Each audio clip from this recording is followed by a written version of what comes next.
Bab 731, tidak ada. Waktu terus berlalu. Baut-baut itu tidak lagi diganggu oleh Sang karena Lucin telah menciptakan penghalang isolasi di sekelilingnya, tapi Lucin sendiri menyadari bahwa dia menghela nafas jauh lebih sering dari biasanya. Dia hanya merasa kasihan pada Sang. Melewati begitu banyak rasa sakit untuk menjadi lebih kuat adalah satu hal, tetapi terus-menerus melewati begitu banyak rasa sakit selama beberapa dekade adalah hal lain. Ini bukan lagi contoh pelatihan yang menyakitkan secara individu. Berada dalam kesakitan dalam jangka waktu yang lama pada dasarnya telah mengubah seluruh hidup Sang. Ya, Sang sudah cukup tua, tapi menghabiskan waktu puluhan tahun dalam kesakitan masih merupakan sesuatu yang penting. Setiap dekade kesakitan setara dengan 1 tahun kesakitan bagi manusia. Betapa mengerikan rasanya menderita sakit seperti itu selama 1 tahun. 1 hari saja sudah menakutkan. Saat Lucin terus memperhatikan Sang, dia berpikir bahwa Sang sebenarnya sangat waras untuk seseorang yang hidup seperti ini. Dalam keadaan normal, orang akan membayangkan teror, paranoia, ketakutan, dan kebencian yang tidak rasional. Tentu saja, Sang memiliki aspek-aspek ini, tetapi aspek-aspek itu tidak begitu kuat sehingga menutupi seluruh kepribadiannya. Meskipun demikian, Lucin masih bisa merasakan bahwa Sang mempunyai masalah besar jauh di lubuk hatinya. Tubuhnya seperti sebuah mesin yang dikemudikan oleh 10 orang gila dengan masalah dan penyakit yang berbeda-beda, namun jika dirata-ratakan, mesin tersebut masih dikemudikan dengan cara yang agak normal. Sejujurnya, itu adalah sebuah keajaiban. Puluhan tahun berlalu. Akhirnya, Sang menghabiskan semua pil tungku yang dimilikinya, yang memakan waktu total 100 tahun. Saat ini, Sang berusia sekitar 860 tahun. Jika dia manusia fana, usianya hampir 80 tahun. Sang benar-benar telah mencapai tahun-tahun terakhir hidupnya. Selama seabad yang lalu, sepasang awan telah tiba di depan penghalang isolasi. Semua awan ini ingin berbicara dengan Sang. Mereka terus mengumumkan diri mereka sendiri dan mengetuk penghalang isolasi, tapi Sang tidak pernah menjawabnya. Lucin telah memungkinkan Sang untuk melihat bagian luar, yang berarti Sang dapat memperhatikan awan ini dan dapat berinteraksi dengan mereka. Tapi dia tidak pernah melakukannya. Beberapa awan bahkan menjadi marah ketika Sang terus mengabaikan mereka. Namun, dilarang menyerang seseorang tanpa persetujuannya, dan itu juga berlaku hingga barang milik seseorang dan lingkaran sihir. Tidak peduli betapa marahnya mereka tidak menyerang penghalang isolasi. Sang belum melihat semuanya, tapi dia masih memperhatikan beberapa di antaranya. Dalam pikirannya, setiap Cloud yang datang telah mencoba memancingnya menjauh dari Lucin agar mereka bisa membunuhnya. Kenapa lagi mereka ada di sini? Mereka hanya ingin membunuh Sang dan mendapatkan sumber dayanya atau membunuhnya karena alasan ideologis. Semuanya adalah saingannya, semuanya adalah musuhnya. Semuanya ingin membunuhnya. Tentu saja, itu tidak benar, tapi itu tidak masalah. Dengan terus-menerus berada dalam bahaya yang semakin besar dan melewati puluhan tahun tanpa apa-apa selain rasa sakit yang luar biasa, persepsi Sang pasti akan menjadi salah. Ketika seseorang tidak mengalami apapun selain rasa sakit dan kegelapan, bagaimana seseorang bisa melihat dunia hanya dipenuhi dengan rasa sakit dan kegelapan? Dengan menjalani pelatihan yang tidak saleh ini dalam waktu yang lama, Sang pasti akan berubah. Sebagai gambaran saja, Sang telah berlatih seperti ini selama lebih dari 10% hidupnya. Seseorang hanya perlu melihat kehidupannya sendiri, mengambil 10% darinya, dan menghabiskan begitu banyak waktu sambil disiksa seperti ini. Apakah orang itu akan tetap sama? Ini adalah waktu terlama bagi Sang dalam isolasi seperti ini. Di masa lalu, dia telah menjalani isolasi selama beberapa dekade, namun dia masih melakukan beberapa hal berbeda selama masa isolasi tersebut. Di area 23, Sang telah melawan beberapa binatang buas, berjalan dari satu tempat ke tempat lain, berbicara dengan Gerald, dan beberapa hal lainnya. Sebagai agen ternama di kuil darah, Sang telah meninggalkan ruang pelatihannya dari waktu ke waktu. Dia bertemu orang lain dari waktu ke waktu, membeli sumber daya baru, melakukan beberapa misi, berbicara dengan penjaga, dan meninggalkan cabang. Di Ichibastion, Sang harus menjalankan kota sambil berlatih, yang berarti dia harus berkomunikasi secara teratur dengan orang lain dan menangani pengelolaan kota. Kali ini berbeda, Sang tidak melakukan apapun. Tidak ada istirahat, tidak ada pembicaraan dengan siapapun. Tidak ada pembelian, tidak ada pengelolaan, itu hanya Sang dan pelatihannya. Baik atau buruk, selama 1 abad terakhir, Sang telah mengembangkan pemikiran dan perasaan yang belum pernah dia bayangkan sebelumnya. Beberapa kali, Sang merasa seperti dia mendekati kematian, tetapi tidak dalam keadaan tradisionalnya. Sang sebenarnya tidak merasa seperti dia akan mati, tapi seperti dia akan menghilang. Sepertinya pikiran dan kepribadian Sang hampir menghilang dari dunia. Kapanpun itu terjadi, Sang merasa dia tidak lagi berada di dalam tubuhnya sendiri. Sepertinya dia sedang melihat orang asing mengalami semua rasa sakit ini. Sepertinya dia hanya seorang penonton, tanpa pikiran, tanpa opini, dan terkadang, Sang memiliki keinginan untuk membuang muka saja. Namun, sesuatu di lubuk hatinya mengatakan kepadanya bahwa jika dia memutuskan untuk berpaling, dia tidak akan pernah bisa melihat ke belakang. Dia merasa dirinya akan lenyap jika itu terjadi. Tapi dia sangat lelah. Ada begitu banyak rasa sakit. Itu sangat melelahkan. Dia hanya ingin tidak peduli lagi. Apakah melalui rasa sakit sebanyak itu benar-benar sepadan? Apakah golnya sepadan dengan penderitaannya? Dia tidak tahu. Dia hanya tidak tahu. Setelah Sang pulih setelah sesi terakhirnya di dalam ruang isolasi, dia berdiri dan berjalan keluar. Tanpa sadar, dia menyimpannya. Apa yang dia rasakan saat ini? Tidak ada apa-apa. Kekuatannya telah tumbuh, tapi entah kenapa, rasanya tidak enak. Sang bahkan tidak merasa lega karena dia tidak perlu memasuki ruang isolasi lagi selama beberapa tahun. Tidak ada apa-apa. Sang tidak peduli lagi. Bab 732, tidak ada yang penting. Sang memandangi tubuhnya dan menyadari bahwa masih ada sedikit yang harus dilakukan. Namun, kali ini, sepertinya tidak mustahil lagi untuk memahami void casting. Sang sudah 80% selesai. Hanya sekitar 40 tahun lagi. Hanya 2 atau 3 sesi lagi di ruang isolasi. Kemudian, dia akhirnya memahami void casting. Namun, Sang hanya fokus pada apapun tanpa sadar. Dia hanya berdiri di penghalang isolasi, tidak melakukan apapun. Dia tidak berlatih. Dia tidak berpikir. Dia baru saja ada di sana. Itu saja. Dia tidak peduli lagi. Latihannya sangat melelahkan. Bergerak sangat melelahkan. Berpikir sangat melelahkan. Semuanya sangat melelahkan. Dia hanya tidak mau lagi. Masa lalunya penuh penderitaan. Hadiahnya adalah penderitaan. Masa depannya menderita. Mengapa menderita? Mengapa harus selalu menderita?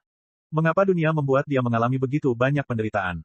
Dalam benak Sang, tidak ada jalan keluar dari penderitaan ini.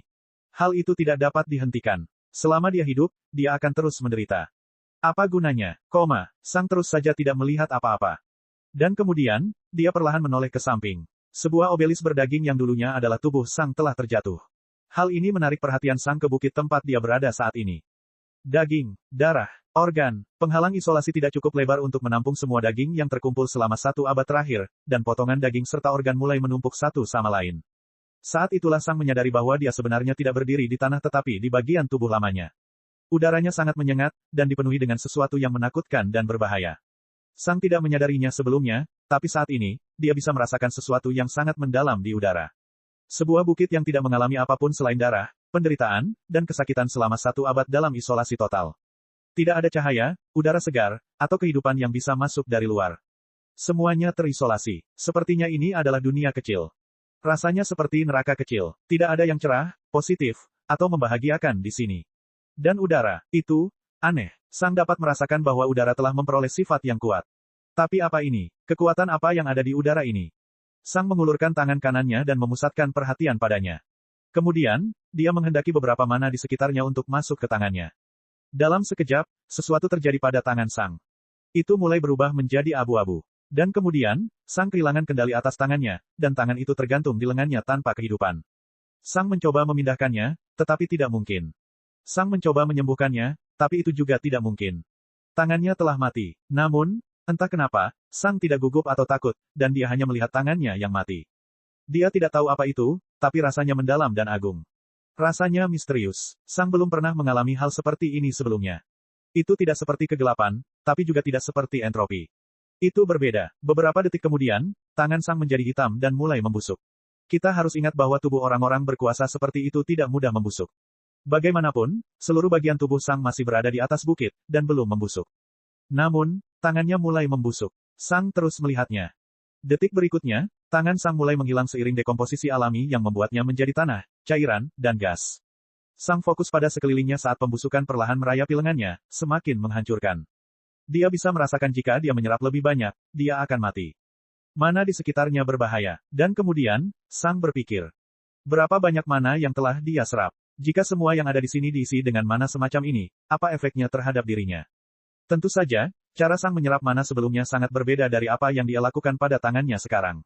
Baru saja, Sang telah menyerap mana di sekitarnya tanpa mengubahnya menjadi mana miliknya. Intinya, Sang menggunakan versi void casting yang disederhanakan dan lebih lemah. Proses alami Sang dalam menyerap mana termasuk penggabungan keinginan Sang pada mana sebagai langkah pertama.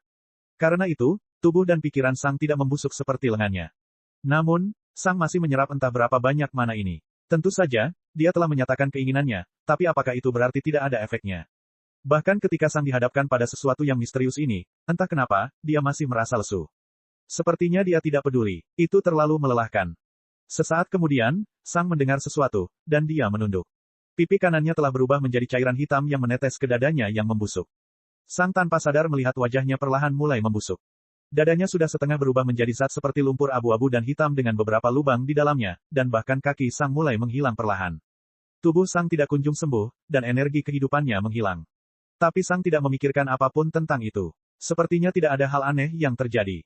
Ini hanya menambah penderitaan. Apa perbedaan antara tubuhnya yang membusuk dan mengonsumsi pil tungku? Siapa peduli? Sang tidak peduli lagi. Tidak penting apa yang terjadi. Hidup, mati, kebahagiaan, kesedihan, kesakitan, kelegaan, siapa yang peduli? Semua itu sama saja. Itu melelahkan. Semua ini sangat melelahkan. Tubuh Sang terjatuh dan kaki kanannya terjatuh ke dalam lumpur yang membusuk. Terus, berdiri atau berbohong tidak ada bedanya. Semuanya sama. Tidak ada yang penting. Pembusukan terus menyebar ke seluruh tubuh Sang, dan bahkan mulai mencapai pikirannya. Semakin jauh kelanjutannya, segala sesuatunya tampak semakin melelahkan bagi Sang. Dia sangat lelah. Dia tidak peduli lagi. Apapun yang akan terjadi. Tidak masalah. Biarkan saja terus berlanjut. Dan perlahan, Sang berhenti berpikir. Dia diam-diam terus membusuk. Tidak masalah. Tidak ada yang penting. Bab 733, jawabannya. Dan kemudian, rasanya seperti ada sesuatu di dalam diri Sang yang bergerak-gerak. Rasanya seperti manusia telah duduk dalam waktu yang lama, dan kaki mereka hanya bergerak sedikit setelah berada dalam posisi yang sama selama beberapa saat. Itu adalah tindakan bawah sadar yang tidak terlalu penting atau tidak dipikirkan. Namun, tindakan kecil bawah sadar ini hanyalah pikiran Sang yang mengaktifkan sedikit domain entropinya untuk membersihkan tubuh dan sekitarnya. Itu seperti ketika Sang sedang membersihkan pakaian dan tubuhnya dari darah. Itu sederhana dan normal bagi Sang. Namun, begitu hal itu terjadi, Sang tiba-tiba merasa seperti ada bendungan adrenalin yang meledak di dalam dirinya. Seluruh energi Sang kembali, dan dia merasa waspada dan terjaga.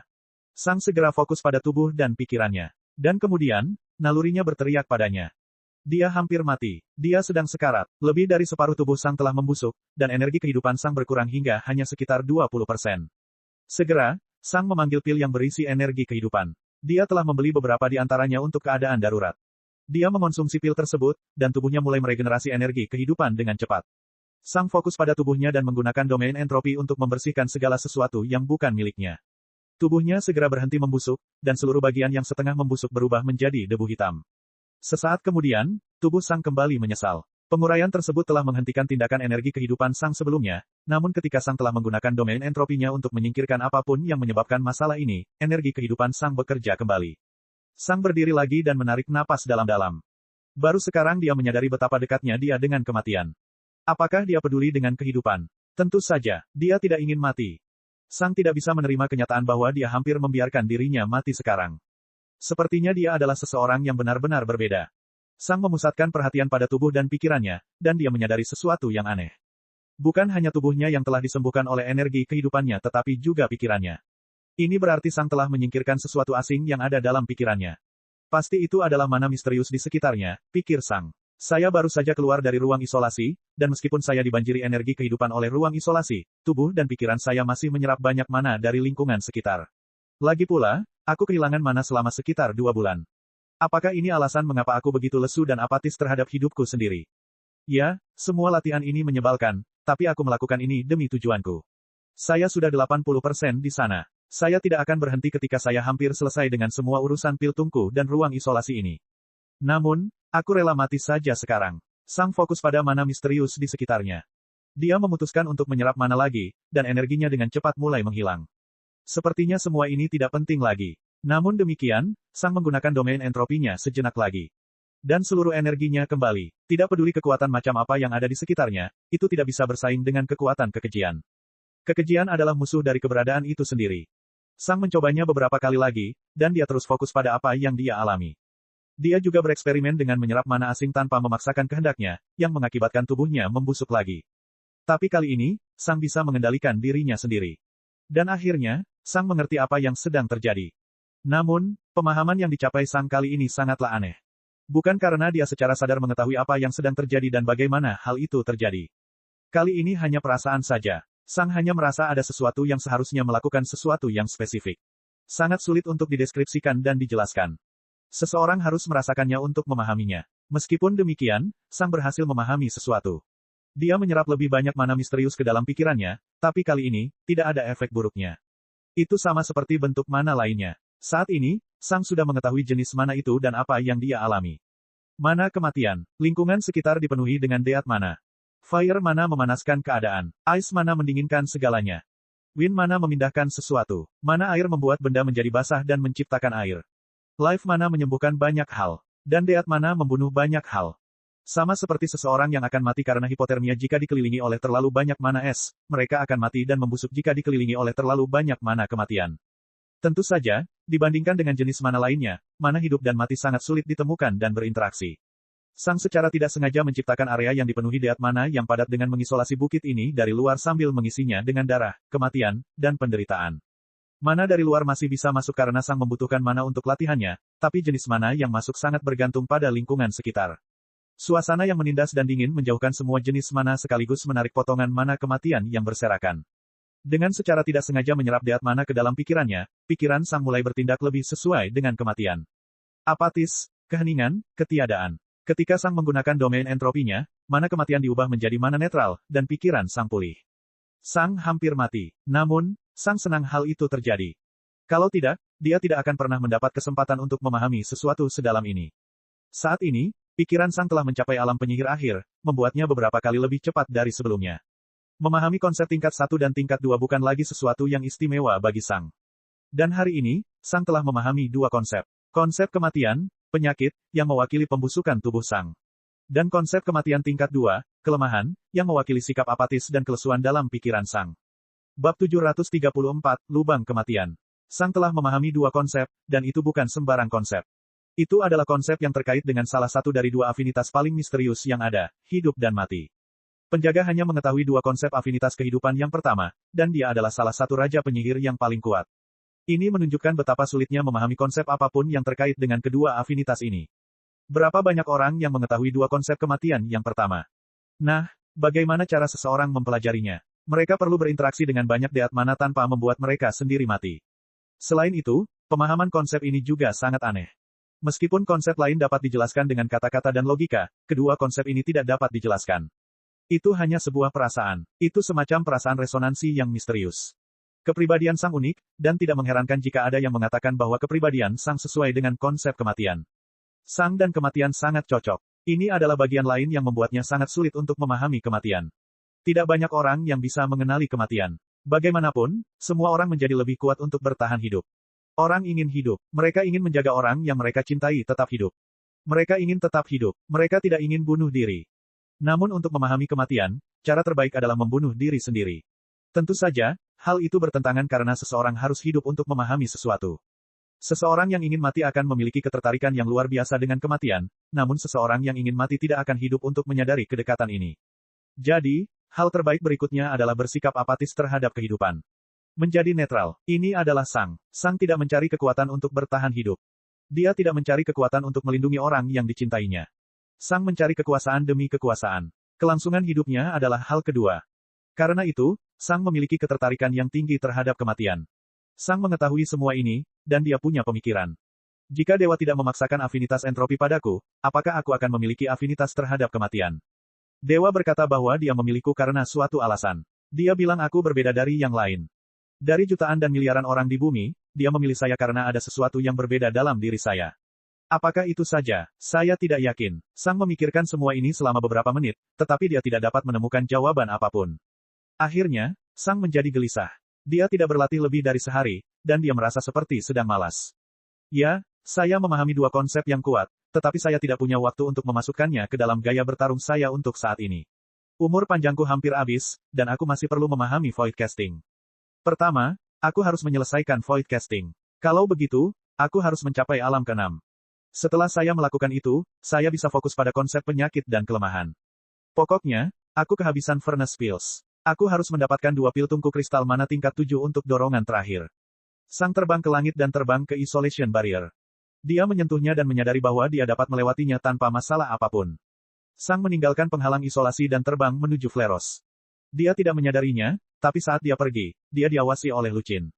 Lucin memasang ekspresi kompleks di wajahnya. Tentu saja, dia telah menyaksikan semua yang terjadi. Namun, karena dia tidak seharusnya membantu awan manapun, dia tidak ikut campur ketika sang akan mati karena deat mana. Dia menyaksikan dengan penuh minat dan gugup saat sang hampir mati. Lucin telah menyadari bahwa sang dalam bahaya beberapa tahun yang lalu. Meskipun sang belum mengetahui tentang deat mana, Lucin telah mengetahuinya. Ketika Lucin menciptakan penghalang isolasi, dia tidak mengira bahwa dia akan secara tidak sengaja membuat lubang kematian. Di zaman kuno, beberapa penyihir kuat memahami konsep kematian dengan bantuan lubang kematian. Lubang kematian ini diciptakan dengan melemparkan orang lain ke dalam lubang dalam berisi racun yang perlahan membunuh semua orang yang masuk. Dengan menyiksa dan perlahan-lahan membunuh makhluk yang tak terhitung jumlahnya, lubang itu akan diisi dengan deat mana yang padat. Kemudian, itu akan berubah dari lubang berbahaya menjadi lubang kematian. Saat ini, Istana Penghakiman adalah satu-satunya kekaisaran yang memiliki lubang kematian sungguhan, dan mereka hanya memiliki lubang kematian tersebut karena usianya lebih tua dari hampir semua kaisar yang masih hidup. Tentu saja, lubang kematian ini tidak bisa dibandingkan dengan bukit kecil yang diisi sang dengan mana kematian. Lubang kematian di Istana Penghakiman adalah jurang keputusasaan dan kesedihan yang tak ada habisnya. Lubang kematian di Istana Penghakiman membutuhkan banyak mayat agar tetap ada, namun Istana Penghakiman secara eksklusif menggunakan mayat para penjahat. Namun demikian, pembuatan Death Pits baru dilarang. Seluruh umat manusia telah berperang melawan kekejian. Mereka tidak bisa menggunakan orang untuk menciptakan lubang kematian besar dengan membunuh jutaan makhluk setiap dekade. Di satu sisi, Sang telah melanggar hukum dengan menciptakan sesuatu seperti lubang kematian, namun sebenarnya dia tidak mengorbankan orang lain. Dia telah membuat lubang kematian hanya dengan penderitaannya sendiri. Ketika Lucin menyadari bahwa semakin banyak mana kematian yang berkumpul di penghalang isolasi, dia menjadi tidak yakin bagaimana melanjutkannya. Lucin telah menciptakan penghalang isolasi, dan itu hanya akan membantu Sang jika seseorang melanggar aturan. Namun, penghalang isolasi kini telah menempatkan Sang dalam bahaya, namun bahaya itu ditimbulkan oleh dirinya sendiri. Tentu saja, Lucin tidak akan melindungi Cloud dari dirinya sendiri. Tapi dialah yang membuat penghalang isolasi. Itu adalah situasi yang sangat rumit. Lucin tidak yakin bagaimana dia harus melanjutkan, dan karena ini melibatkan hukum internasional, dia memutuskan untuk meminta nasihat Ratu Primordium.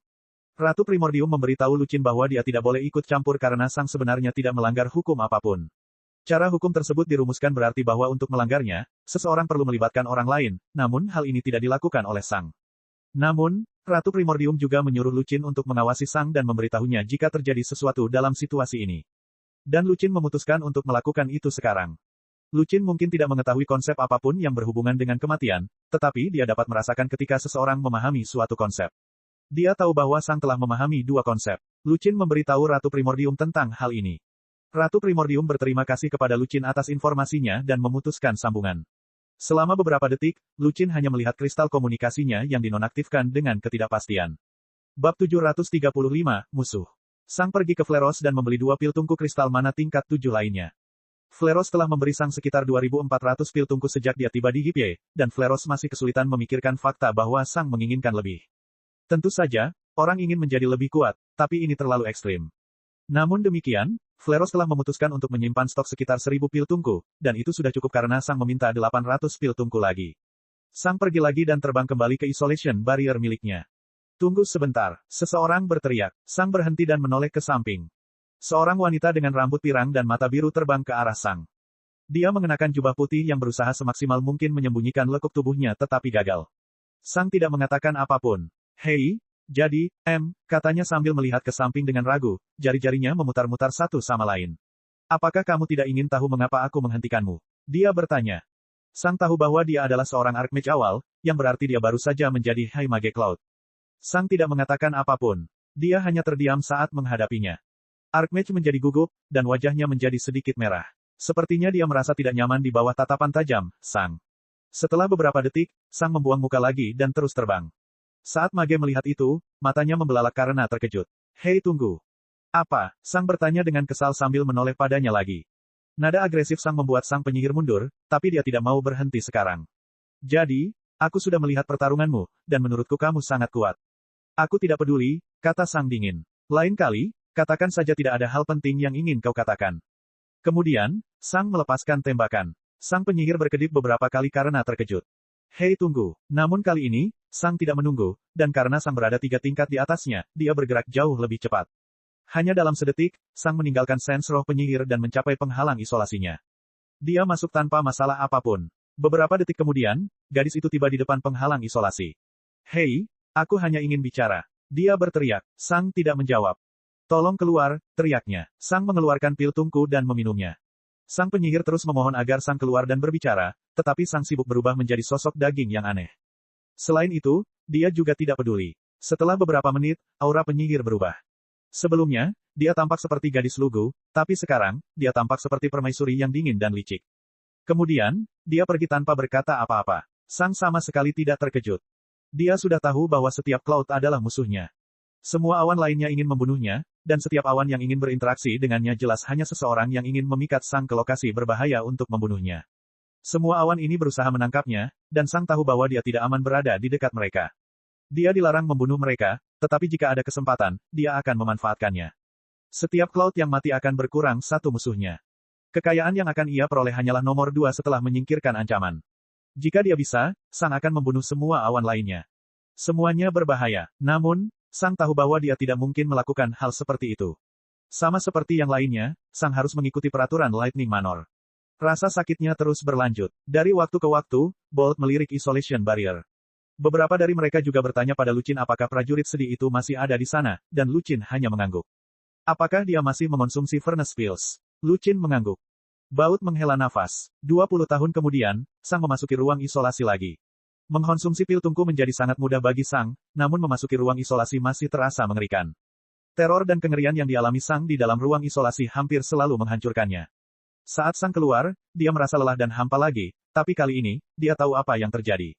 Setelah menyingkirkan mana kematian yang merayapi pikirannya, Sang meminum pil tungku berikutnya. Dia sudah lebih dari 90% selesai.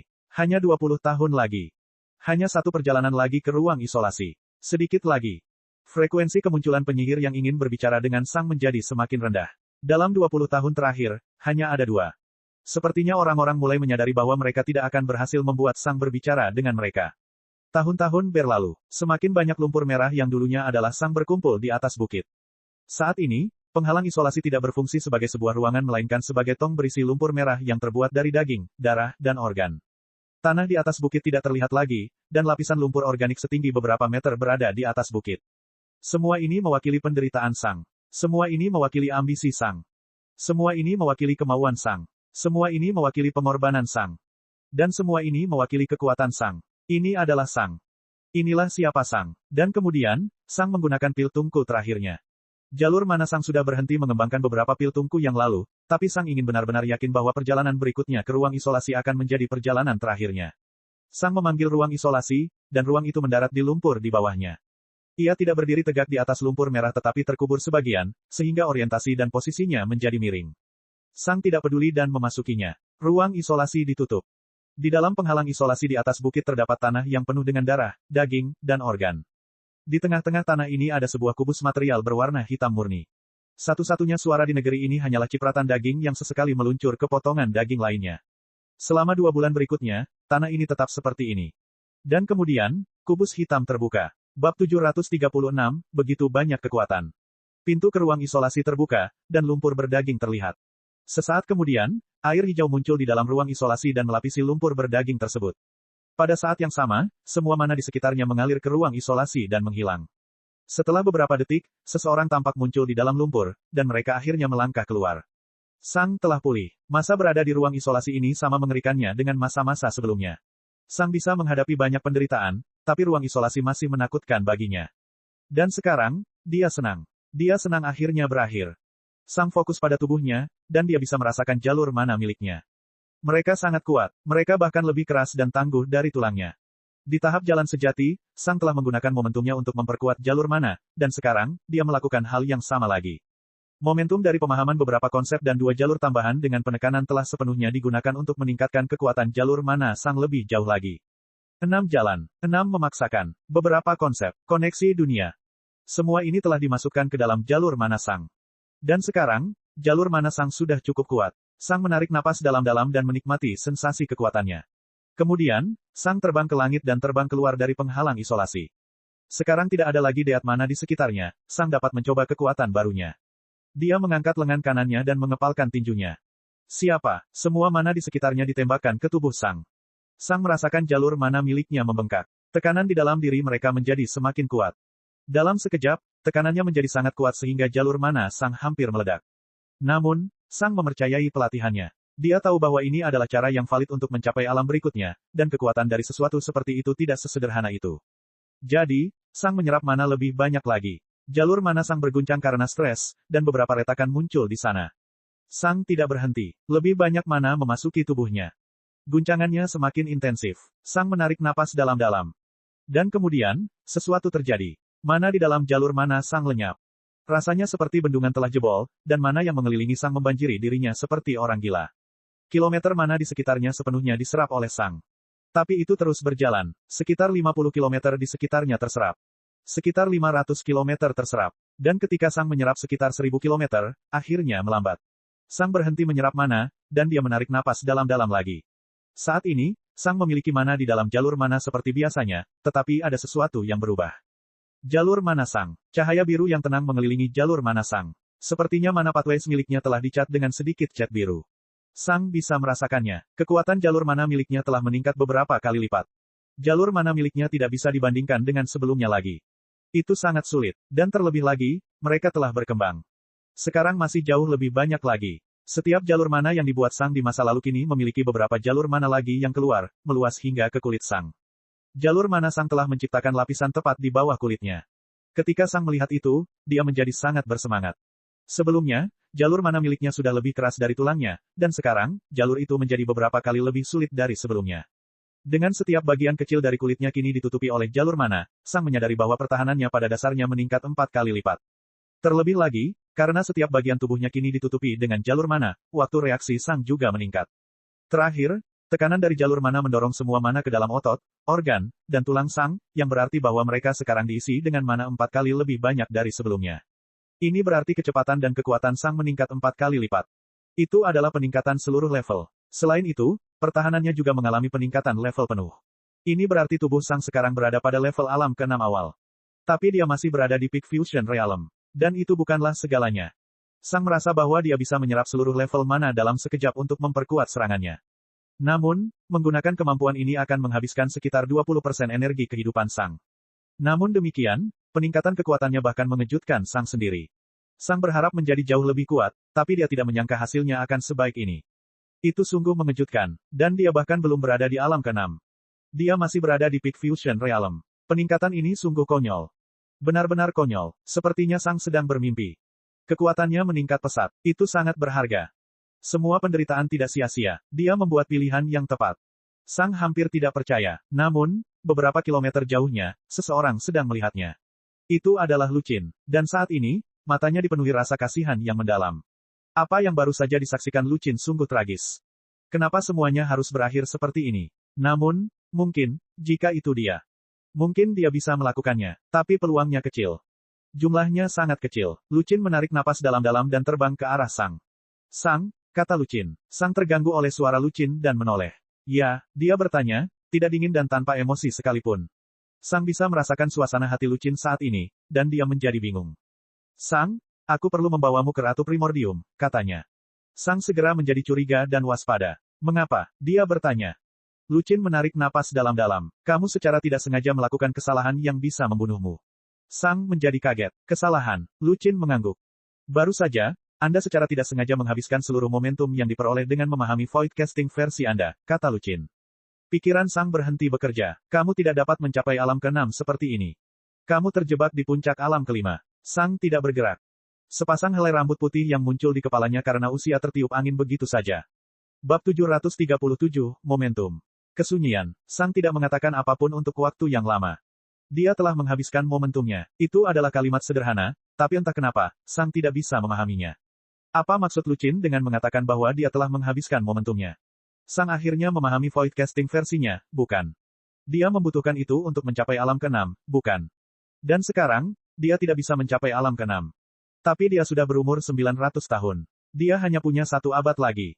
Apa? Sang bertanya setelah beberapa detik. Lucin mengangguk. Kamu mendengarku dengan benar. Kamu menggunakan semua momentummu untuk mengubah tubuhmu sekarang. Aku tidak bisa melihat apa sebenarnya yang kamu lakukan karena spirit sense-ku tidak bisa melihat ke dalam tubuhmu, tapi aku bisa merasakan bahwa perubahan besar telah terjadi, muncul.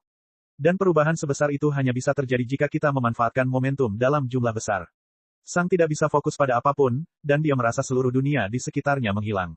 Itu tidak mungkin. Bagaimana? Pikiran Sang menceritakan semua yang terjadi dalam beberapa menit terakhir. Peningkatan pasif mana Sang, kemampuan baru untuk menyerap seluruh level mana dan melepaskannya.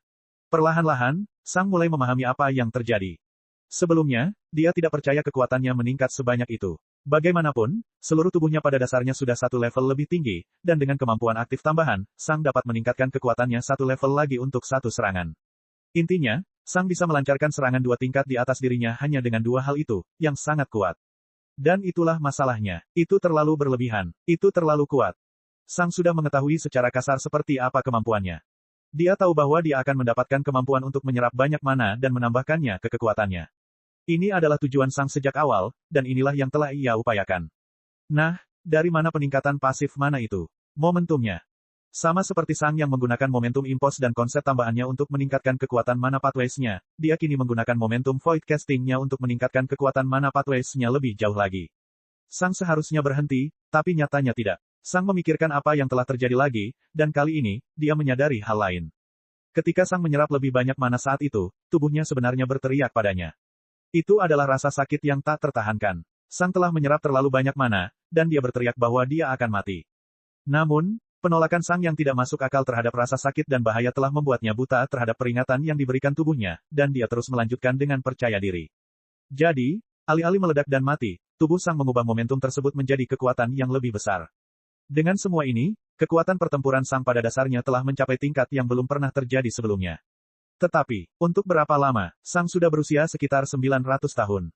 Dia hampir tidak punya waktu 1 abad lagi. Dia hanya punya 1 abad untuk mendapatkan momentum yang cukup untuk mencapai alam ke-6. Hei bangun! Kepala Sang tersentak ke arah Lucin yang baru saja berteriak. Saya tahu ini merupakan kejutan besar, tapi kita tidak punya waktu untuk disia-siakan, kata Lucin. Biasanya, saya bukan seseorang yang melindungi Cloud dari keputusan mereka sendiri, tapi menurut saya kasus Anda istimewa karena konsep yang Anda pahami dan cara Anda menggunakan momentum Anda. Kamu mungkin mendapatkan kekuatan luar biasa dengan gerakan itu, tapi kamu juga memblokir satu-satunya jalan keluar dari situasi ini. Namun, jika kami bisa memanfaatkan situasi ini dan mengeluarkanmu dari situasi ini, kami mungkin bisa mendapatkan raja yang sangat kuat di masa depan. Mungkin kami bisa membuatmu cukup kuat untuk melawan raja kematian yang disucikan. Jadi, demi kebaikan Lightning Manor, aku ingin kamu menenangkan diri dan mengikutiku ke Ratu Primordium, kata Lucin. Sang mendengar kata-kata Lucin, dan dia menyadari bahwa segala sesuatunya mungkin tidak seburuk yang dia yakini. Mungkin ada jalan keluarnya. Ya, kamu benar, kata Sang sambil mengangguk. Lucin juga mengangguk dan memanggil plat transportasi kecil di bawah Sang. Untuk percaya bahwa kamu akan bisa memasuki Lightning Manor lagi setelah lebih dari 1 abad, kata Lucin sambil menghela nafas. Sang tidak menjawab, dan keduanya melesat menuju Lightning Manor. Untuk sesaat, Sang memikirkan semua kemungkinan jalan keluar dari situasi ini. Dia hanya perlu mencapai alam berikutnya, yang berarti dia hanya membutuhkan momentum yang cukup untuk melakukan terobosan besar. Kualitas terobosan itu sendiri tidak terlalu penting. Dengan memahami void casting versinya sendiri, keberadaan Sang telah memasuki tingkat yang benar-benar baru. Dia hanya membutuhkan cara untuk mencapai alam ke-6. Dan dia sudah punya rencana. Namun, dia masih ingin berbicara dengan Ratu Primordium. Mungkin dia salah, atau mungkin ada yang lebih dari semua ini. Akan sangat membantu jika Raja Penyihir yang kuat melihat Sang. Untuk sesaat, Sang fokus pada Lucin. Jika Lucin tidak memberitahunya apa yang terjadi dan jika dia tidak segera menawarkan untuk membawa Sang ke Ratu Primordium, segalanya bisa saja menjadi mengerikan. Terima kasih, kata Sang. Tidak masalah, jawab Lucin linglung. Dia tidak terlalu memikirkannya. Sang terdiam lagi dan fokus pada lingkungan sekitar. Dia mengatakan pada dirinya sendiri bahwa dia tenang dan tidak ada yang perlu dia khawatirkan, tapi dia tetap khawatir. Keduanya menerobos Laut Petir dan mencapai Lightning Manor tepat waktu. Setelah mendarat, keduanya memasuki Lightning Manor dan langsung menuju kamar Ratu Primordium.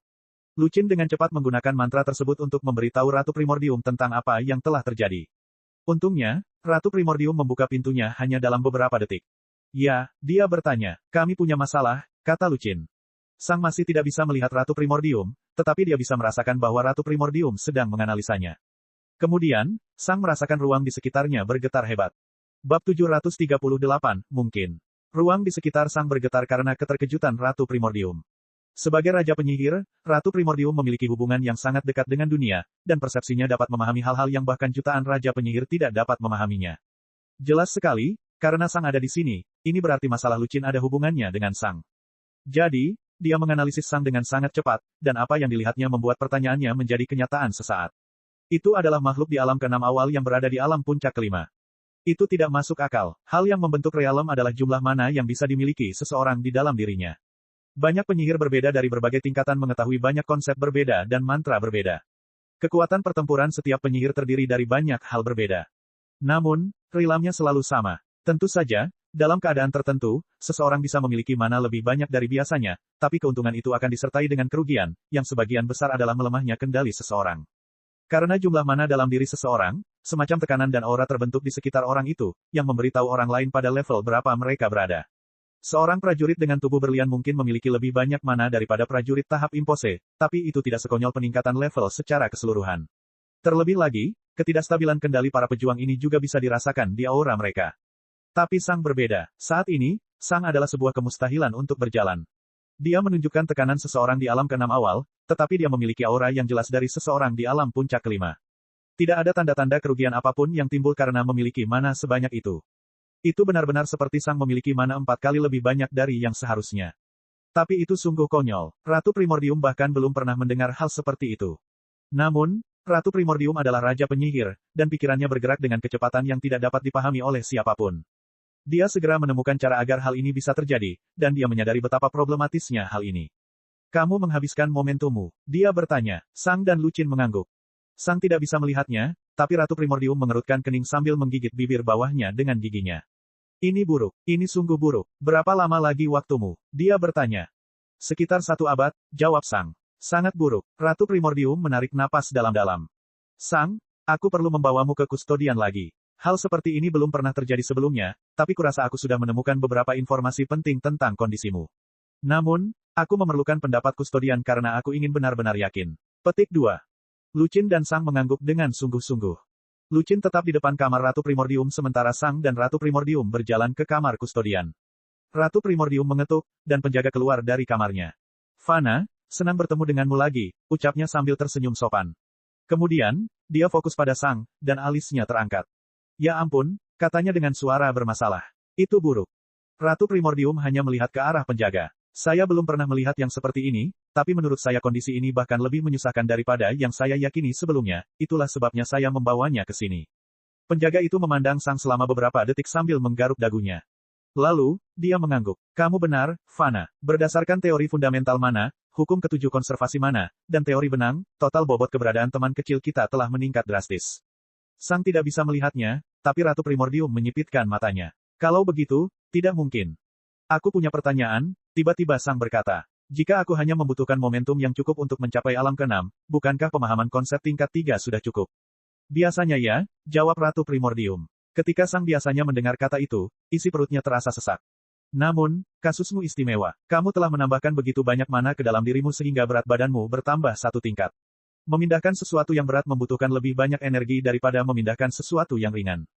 Konsep tingkat 3 akan memiliki kekuatan yang cukup untuk melemparkan seseorang melewati gerbang menuju alam berikutnya, tetapi keberadaanmu menjadi terlalu berbobot. Konsep level 3 tidak memiliki kekuatan yang cukup untuk mendorongmu ke alam ke-6, jawab Ratu Primordium. Ketika Sang mendengar itu, dia harus menarik napas dalam-dalam. Memahami konsep tingkat 3 sudah hampir mustahil. Lagi pula, pikiran Sang tidak akan mencapai alam puncak kelima dalam 1 abad mendatang, yang berarti Sang perlu memahami konsep yang cukup kuat bagi seorang penyihir agung untuk menjadi penyihir leluhur. Banyak Archmage yang tidak akan pernah mampu memahami konsep tingkat 3 dalam 1000 tahun, dan Sang perlu melakukan hal itu hanya dalam 100 tahun. Namun, itu pun tidak cukup. Saya pikir 2 konsep tingkat 3 sudah cukup, kata Wester. Konsep 2 tingkat 3, beban dari situasi Sang saat ini menekan pundaknya. Sang sudah berpikir untuk memahami jalan lain dan pemaksaan lain, tapi itu juga akan memakan waktu yang sangat lama. Tentu saja, Sang memiliki pikiran yang lebih kuat dan lebih banyak pengalaman, namun memahami jalan yang benar-benar baru masih membutuhkan banyak percobaan dan kesalahan. Dibandingkan dengan memahami sebuah konsep, membuat jalan membutuhkan banyak pekerjaan manual. Itu hanya banyak bergerak dan menyempurnakan teknik. Sebagai perbandingan, sebuah konsep dapat dipahami dengan lebih cepat karena seseorang hanya perlu memahami cara kerja sesuatu.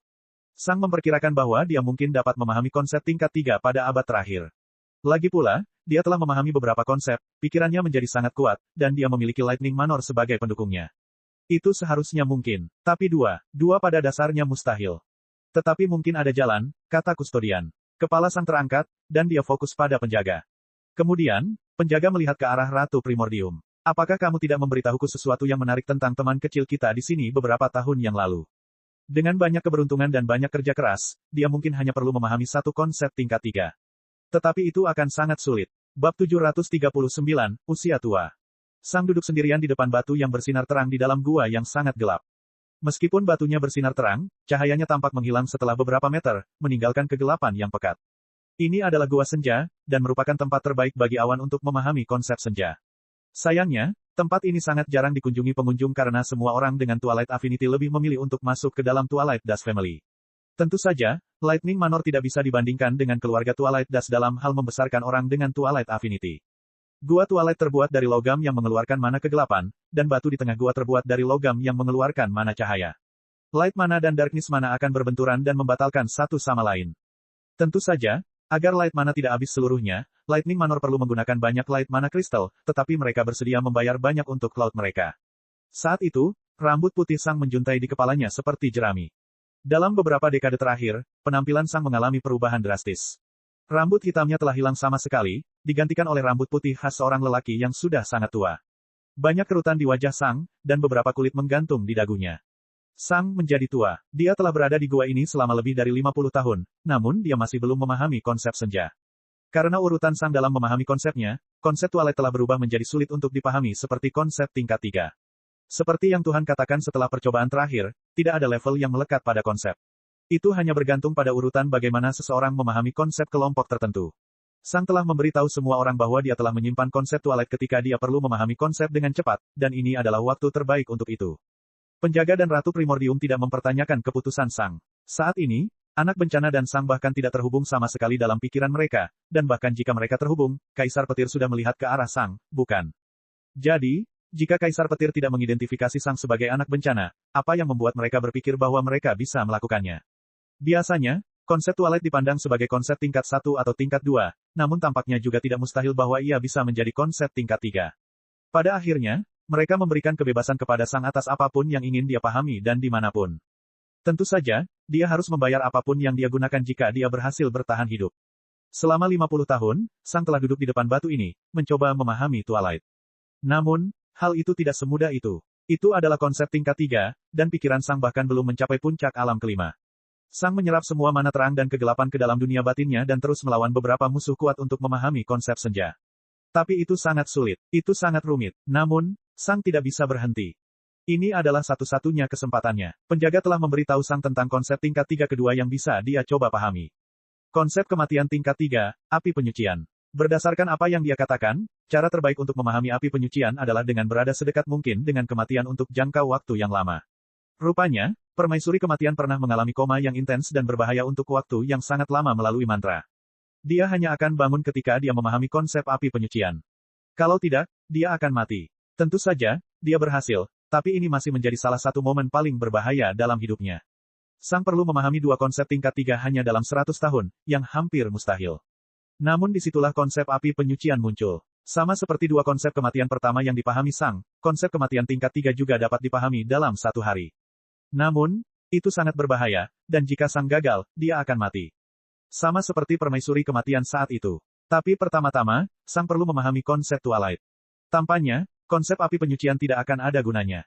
Jadi, Sang terus fokus pada konsep Twilight. 1 dekade berlalu, dan Sang kini berusia 960 tahun. Aura Sang menjadi jauh lebih lemah dari sebelumnya. Itu hampir seperti nyala api lemah dari lilin yang sekarat.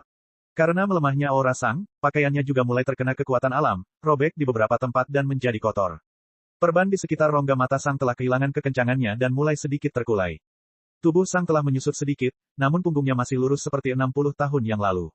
Ia masih berusaha memahami konsep Twilight. 10 tahun lagi berlalu. Sang sekarang berusia 970 tahun. Perban di sekitar kepalanya hampir lepas, dan jubah Sang menjadi terlalu besar untuk tubuhnya yang layu, setengah meluncur ke bawah tubuhnya. Kulit Sang tidak lagi putih bersih, dan beberapa bintik coklat kini terlihat di sekujur tubuhnya. 10 tahun lagi berlalu. Perbannya terlepas dari wajah Sang, memperlihatkan rongga matanya yang keriput dan kosong. Gigi Sang sudah tanggal semua, dan gusinya sudah surut. 10 tahun lagi berlalu. Sang sekarang berusia 990 tahun. Jubah Sang telah berubah menjadi hanya beberapa helai kain, pada dasarnya tidak lagi menutupi seluruh tubuhnya. Dia mungkin juga telanjang. Aura Sang menjadi sangat lemah, dan lingkungan di dalam spirit sense-nya mulai terdistorsi. Rasanya hampir seperti Sang berada dalam mimpi. Segalanya tampak mengalir ke dalam segala hal lainnya, dan banyak hal yang tidak lagi masuk akal. Dan kemudian, Sang terjatuh ke belakang, hampir mematahkan tulangnya dalam prosesnya. Sang sekarang terbaring di tanah, menghadap ke puncak gua Twilight. Dia terengah-engah karena tubuhnya tidak lagi menyerap cukup mana, memaksanya untuk menghirup mana dengan bernapas. Namun, saat ini, hanya ada satu hal yang ada di pikiran Sang. Konsep api penyucian. Dia perlu memahami konsep api penyucian sekarang. Beberapa detik yang lalu, Sang akhirnya berhasil memahami konsep Twilight, yang membutuhkan waktu lebih dari 90 tahun untuk memahaminya. Terlebih lagi, dia mungkin tidak akan berhasil sama sekali jika bukan karena persepsinya yang sangat menyesatkan karena usia tua. Dalam beberapa hal, usia tua Sang bekerja mirip dengan pelet aliran pikiran, membuat pikirannya berpindah ke hal-hal yang sangat berbeda. Dia akhirnya memahami konsep Twilight, dan sekarang, dia hanya kehilangan konsep terakhir. Konsep api penyucian. Satu-satunya suara di dalam gua adalah suara napas Sang yang terengah-engah saat dia berbaring di depan batu yang bersinar. Dan kemudian, lebih banyak waktu berlalu. Bab 740, Pedang. Sang terus berbaring di tengah gua, terengah-engah. Dia sudah sangat tua, dia sangat lemah, dia sangat lelah.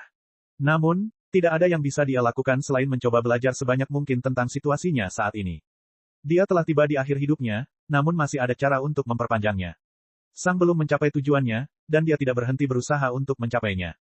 Berapa banyak orang yang mengetahui konsep kematian tingkat 3? Sangat sedikit. Konsep kematian sama langkahnya dengan konsep kehidupan, dan hanya 2 orang yang diketahui Sang yang telah memahami konsep-konsep ini adalah Ratu Primordium dan Penjaga. Penjaga telah memahami 2 konsep kehidupan. Tapi itu saja. Sang mengetahui 2 konsep kematian, yang pada dasarnya telah menempatkannya pada level salah satu raja penyihir terkuat di dunia. Memahami konsep kematian tingkat 3 akan menjadi lebih sulit. Namun, Sang tidak menyerah. Dia tidak pernah menyerah. Sejak dia memulai perjalanannya menuju kekuasaan, dia tidak menyerah. Ini adalah keseluruhan masalahnya. Inilah keseluruhan kepribadiannya. Obsesi yang berpikiran tunggal hanya pada satu hal. Upaya abadi dan tiada henti menuju satu hal. Sang telah berkorban begitu banyak hanya untuk mencapai tujuannya. Namun jika dia gagal sekarang, semua ini akan sia-sia. Semua pengorbanan ini hanya akan berarti jika Sang benar-benar berhasil mencapai tujuannya. Sang bukanlah seseorang yang senang dengan apa yang dimilikinya. Bagi Sang, tidak ada abu-abu, yang ada hanya hitam dan putih. Entah dia mencapai tujuannya atau tidak. Baginya, mati sebagai awan yang kuat sama berharganya dengan mati sebagai hama kucing ketika dia baru saja tiba di dunia ini. Untuk pertama kalinya setelah sekian lama, Sang mengingat kembali kehidupannya di bumi. Jaraknya sangat jauh. Petarung MMA, telepon, toko grosir. Dunia yang aneh. Hal-hal yang muncul di dunia tanpa mana. Sang ingat berusaha mendapatkan cukup uang untuk masuk perguruan tinggi. Dia juga ingat bagaimana dia menjadi seorang pemabuk setahun sebelumnya karena pergelangan kakinya hancur. Dia pernah punya pacar, yang pada dasarnya dia kejar dengan terus-menerus pulang ke rumah dalam keadaan mabuk dan bersikap agresif.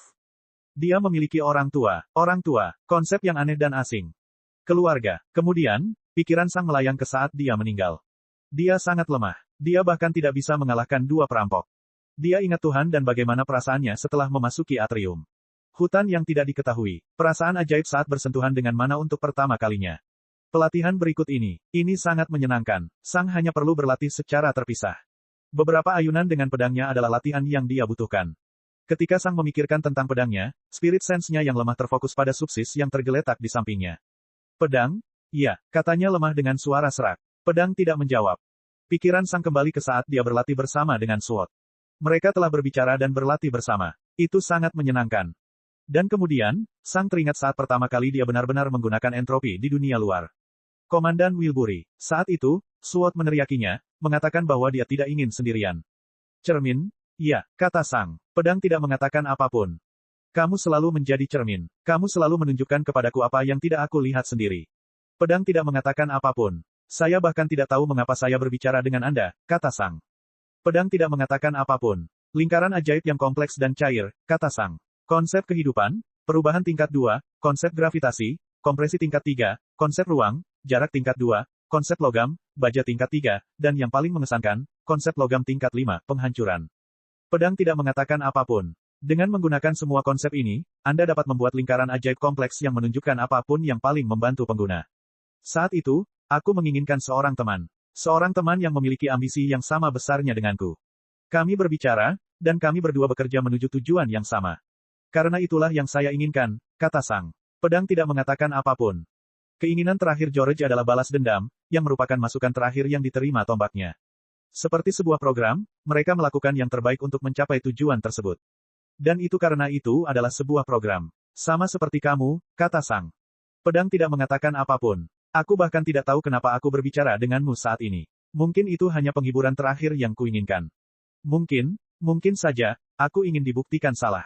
Dulu ketika aku mengonsumsi pelet aliran pikiran di kuil darah, aku menyadarinya. Kamu sebenarnya tidak hidup. Kamu belum pernah hidup. Kesunyian. Sang perlahan dan lemah membuka tangannya. Ayo, katanya. Pedang terbang dan dengan patuh mendarat di tangan Sang. Kamu hanyalah cermin. Kamu hanya aku. Kamu selalu menjadi aku. Aku hanya berbicara pada diriku sendiri. Pedang tidak mengatakan apapun. Atau lebih tepatnya, pedang Sang tidak berkata apa-apa. Apa itu? Kata Sang. Hal apa yang paling kuinginkan saat ini? Apa keinginan terdalamku? Sang dengan lemah fokus pada pedangnya. Itu bergetar lemah. Namun, Sang memahaminya. Jawaban yang tidak berguna, kata Sang. Itu bisa ditafsirkan dengan berbagai cara. Sang menjadi diam dan hanya terus bernapas dengan berat. Apa yang harus dia lakukan dengan jawaban itu? Tidak peduli bagaimana dia memutarnya, itu tidak dapat menyelesaikan masalah Sang. Selama beberapa tahun berikutnya, Sang terus terbaring di tanah, menjadi semakin lemah. Dia tidak tahu bagaimana memahami konsep kematian tingkat 3, api penyucian. Dia tidak tahu apa yang harus dia fokuskan. Namun, lagi dan lagi, Sang mendapati dirinya memikirkan jawaban yang diberikan pedang itu kepadanya. Tapi dia tidak tahu apa gunanya itu. Apa keinginan terdalam Sang? Damai? Iya, Sang berkata dengan suara yang nyaris tak terdengar. Sang hampir mati. Cek cek cek cek cek cek cek cek. Rakan-rakan kultivator sekalian, sebelum retret, sila terus berkultivasi untuk jurus subscribe, like, share dan komentar agar Sekte Novel Sadim terus berkembang pesat.